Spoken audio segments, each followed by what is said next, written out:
Assalamualaikum warahmatullahi wabarakatuh. Perkenalkan, nama saya Wijaning Putri. Saya di sini akan menjelaskan tentang materi konsep kebenaran nubuah dan risalah dalam Islam. Yang pertama yaitu nubuah. Nubuah sendiri berasal dari kata naba'ah yang berarti kabar warta atau news, berita atau tidings, dan cerita atau story. Kata nubuah sendiri merupakan masdar dari naba'ah.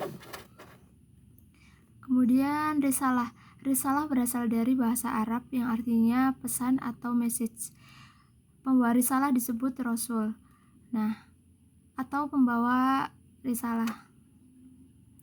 Kemudian untuk memahami konsep kenabian, kita dapat mempelajarinya dari dua istilah, yaitu nabi dan rasul. Jadi kita harus bisa membedakannya antara nabi dan rasul.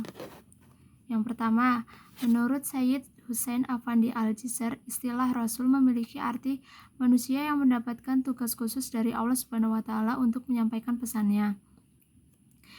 Terus yang kedua, Nabi. Nabi yaitu manusia yang mendapatkan wahyu dan tidak memiliki kewajiban untuk mensyiarkan kepada umat manusia. Jadi ada dua perbedaan, yaitu Rasul itu tugasnya menyampaikan, sedangkan Nabi tidak wajib untuk menyampaikan kepada umatnya. Kemudian setiap rasul adalah nabi, akan tetapi seorang nabi belum tentu rasul. Kedua istilah tersebut memiliki kesamaan, yaitu untuk mengajak seluruh umat manusia agar beriman dan bertakwa kepada Allah Subhanahu wa Ta'ala. Kemudian Nabi Muhammad SAW merupakan nabi yang terakhir yang memiliki keistimewaan dibanding dengan nabi sebelumnya. Kenapa? Beliau mendapatkan tempat yang terhormat di sisi Allah Subhanahu wa Ta'ala, yaitu sebagai pengawas, rujukan, saksi dari kitab-kitab suci sebelumnya.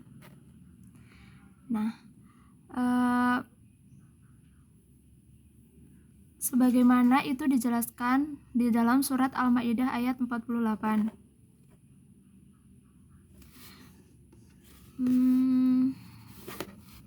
Kemudian secara etimologi, kata nabi berasal dari kata al-naba yang artinya berita yang berharga.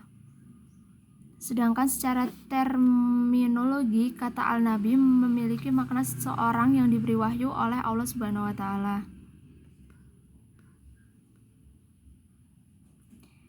Kemudian istilah nabi diulang kurang lebih sebanyak 80 kali dalam Al-Quran dalam berbagai bentuk. Kata nabi dalam bentuk tunggal atau nabi dalam Al-Quran disebutkan sebanyak 54 kali. Sedangkan dalam bentuk jamak atau plural diulang sebanyak 16 kali. Kemudian selain nabi, istilah yang digunakan Al-Quran untuk menunjuk nabi adalah istilah ar-rasul. Terminologi rasul memiliki akar kata ra sin lam. Dalam Mu'jam Maqayis fi al-Lughah disebutkan bahwa akar kata tersebut memiliki makna dasar, yaitu mengutus, menolong. Adapun Al-Raghib Al-Asfani mengatakan bahwa istilah ar-rasul berarti mengutus dengan penuh kelembutan. Sedangkan makna rasul diulang sebanyak 513 dalam berbagai bentuk. Kata rasul atau rusul diulang sebanyak 332 kali.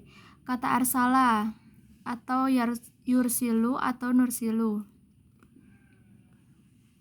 Kata arsalat, arsalta, ursiltu diulang sebanyak 6 kali. Kata mursal diulang sebanyak 41 kali dan kata risalat diulang sebanyak 10 kali. Jadi kesimpulan dari apa yang saya jelaskan tadi adalah Rasul yaitu utusan yang bertugas untuk memberikan kabar gembira kepada orang-orang yang taat kepada Allah. Bagi orang-orang yang taat akan dijanjikan surga dan balasan yang baik dari hari kiamat nanti. Jadi kita sebagai manusia harus berlomba-lomba untuk mencari kebaikan.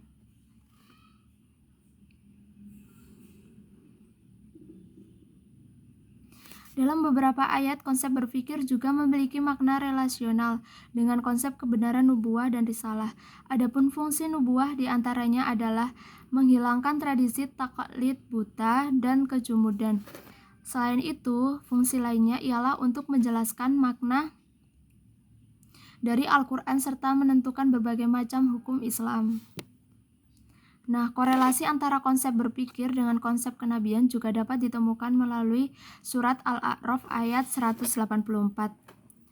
Bismillahirrahmanirrahim.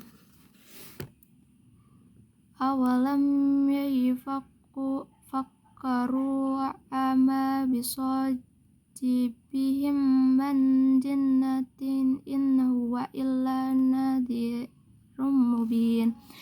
Yang artinya, apakah mereka lalai dan tidak memikirkan bahwa teman mereka Muhammad tidak berpenyakit gila? Dia Muhammad itu tidak lain hanyalah seorang memberi peringatan lagi, memberi penjelasan.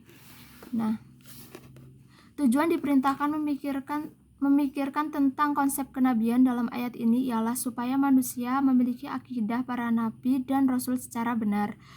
Nah, akidah tersebut berfungsi sebagai contoh bagi manusia. Untuk mengetahui akidah dan akhlak para rasul, tentu kita harus merujuk pada kisah-kisah para nabi terdahulu. Jadi kita bisa dengan mengetahui kisah-kisah nabi terdahulu. Konsep kenabian dalam Islam memiliki kedudukan yang istimewa. Keistimewaan tersebut dapat dilihat dari surat Yusuf ayat 111 yang menjelaskan bahwa sejarah kehidupan para nabi yang diberitakan dalam Al-Quran terkandung pelajaran berharga bagi orang-orang yang menggunakan akal. Itu biasanya disebut ulul albab.